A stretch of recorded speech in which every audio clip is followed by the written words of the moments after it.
Howdy, Rick Lewis here on day 18 of 21 days in the life of a professional speaker. I can't believe it's day 18.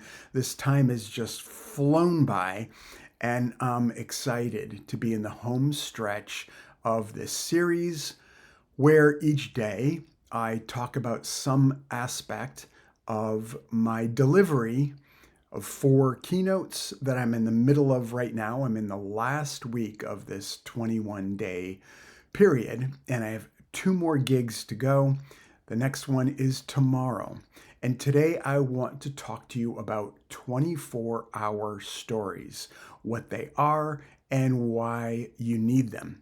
So the whole idea here is that when we get a chance to be in front of a room, of an audience of any size, or even just a couple of people, we want to be able to speak words that matter.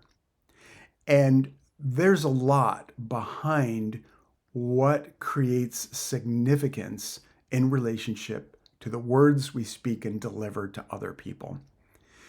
One interesting aspect of speaking and communicating is the number of cognitive biases that are present when we're perceiving anything. So your audience is automatically filtering everything you say through this entire range of cognitive biases.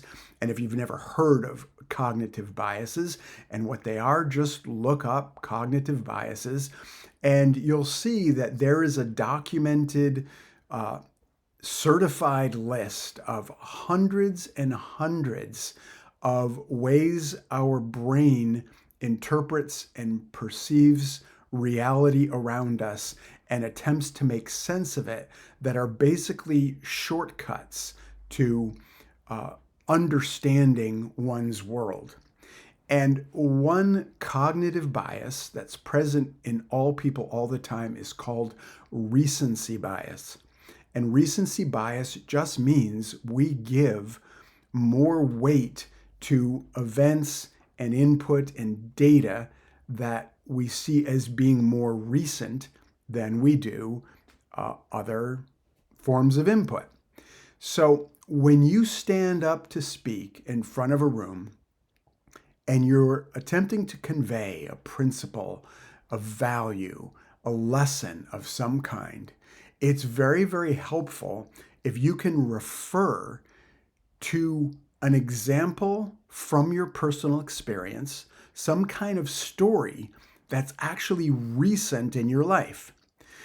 When you speak from this place of recency to demonstrate or prove the point you're trying to make, it gives weight and credibility to what you're saying. So I'll give you an example. I was just traveling through the airport in the last few days, and I was in between flights. This was in the Calgary airport in Calgary, Canada, and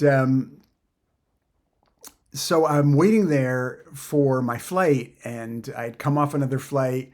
I'd gotten to the gate of the second flight, and there was a woman who was manning a kind of information concierge desk for travelers. And some kind of group was coming through. It was a group of elderly men and women, could have been a tour group of some kind, not exactly sure. But there was one woman in this group who was absolutely livid about some way that a boarding time was posted or a flight time. In any case, she wound up rushing and she was fearful that she was about to miss her flight, and she wanted to blame somebody for the way this information was conveyed to her. So she decided to completely unload on this woman who was behind this information desk and was there to basically to help and support, to assist travelers. So instead of saying, hey, can you help me? I really need to make it to my gate on time, she just fully unloaded on this woman. Now, what was so notable about the interaction was the woman behind the desk did not react. She actually just listened. She let this woman rant on and on at top volume, making quite the spectacle of herself. And she just listened, she nodded, and she waited for the woman to slow down enough that she could actually communicate. Now, I was sitting some ways away. I could easily hear the irate woman, but I could not hear the responses of the information clerk or the receptionist, because she was speaking very softly. It was something to the effect of, yes, I understand. Here's what we can do, sort of thing. I could kind of hear it faintly. And she said few words. All she did was directly respond to what the woman needed, having to read between the lines because the woman wasn't actually saying, here's what I need.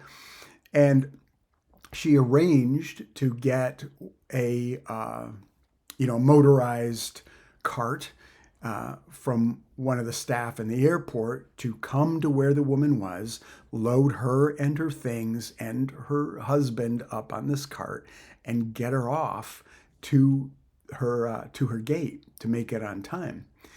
And I was sitting back and just feeling so inspired and impressed by actually the economy of words, the application of presence, and the notable self-regulation that this woman was applying to just being kind and compassionate and helpful to this woman who was splitting her seams there for everybody to hear within earshot of a couple hundred feet. And so I decided after the woman finally went off in the cart that I wanted to go over and I wanted to just thank this woman for her conduct, for her composure and her manner of service. And so I walked over and I walked up to the woman and I just started to say, I just want to thank you. And so after I thanked her, she just looked at me. She was very receptive. And she just said, she said with a smile and seemed fairly unruffled, yes, well, I do my best. Sometimes people are having a hard day and I just do my best to try and help them. And then I looked down at, so it was this little desk with kind of this, almost like a lectern with this sort of sloped surface that she had various documentation on, like a help desk book. But one of the items that was there on this podium, this lectern right in front of her, was a Bible. She was reading the Bible in between moments where she had active requests from guests for support. So while she was waiting, how she was occupying her time was studying the Bible. Now, this is not a story about you should be a Christian necessarily, although clearly her orientation to Christianity and to actually practicing Christianity, what we all know of as the basics of Christianity, kindness, generosity, compassion, it was important to her to actively practice these principles. Clearly it was, because she had just demonstrated them. But what she was doing between the moments where she was called to interact with people was studying, was keeping her attention on these concepts, this context, these principles, and steeping herself in it such that when the moment came where it was time to demonstrate them and live as an example of those principles in the book, she was right there with it. And I thought that was so notably inspirational when it comes to speaking words that matter in any context, whether it's in our personal lives or our professional lives, with family, with friends, with community, on a stage somewhere. When it comes to that, if we are not preparing ourselves, if we're not studying, if we're not engaged in contemplation and the exercise of questioning ourselves about how we are practically going to engage what we believe in the world, how we're going to represent it, with what conduct, with what language we're going to use. If we're not actively doing that, when the moment that counts comes, then we find ourselves flat-footed and unprepared. And this woman was fully and completely prepared.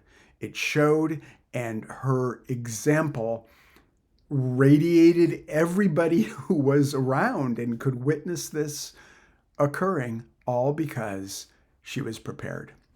So this is my 24-hour story, and it came to mind because my next event tomorrow is for a group of professionals who are in an industry where they're on the front line of customer needs all the time, all day long, and team needs. So these are managers actually of rental properties, of group homes and rental properties. So because of the position that they're in, they are constantly needing to interact with people who are having problems, having difficulties, challenges that need to be solved, and they're maxed out. They hardly have any time to think. They hardly have any time to themselves. They're constantly putting out fires. And the keynote they've asked for is, how do we manage this kind of stress, this kind of workload? And I found myself going, well, how can I speak to this usefully? And I have a number of other things I plan to say, but I wanted to be able to give a recent example of something I've seen in this realm that would be useful for this group to hear. And having this recent inspiring display of human practice is something I plan to share with the group. So that is what a 24-hour story is, why it's important, how it came up for me, an example of one that I just told you about, which I'll be telling again, I'm sure, because it was so inspiring. And I hope that helps and gives you a sense of what this is, a 24-hour story, and helps you stay on the lookout for them when you get an opportunity to speak, so that when you do, you can be speaking words that matter. Thanks for watching day 18. I will see you tomorrow for day 19.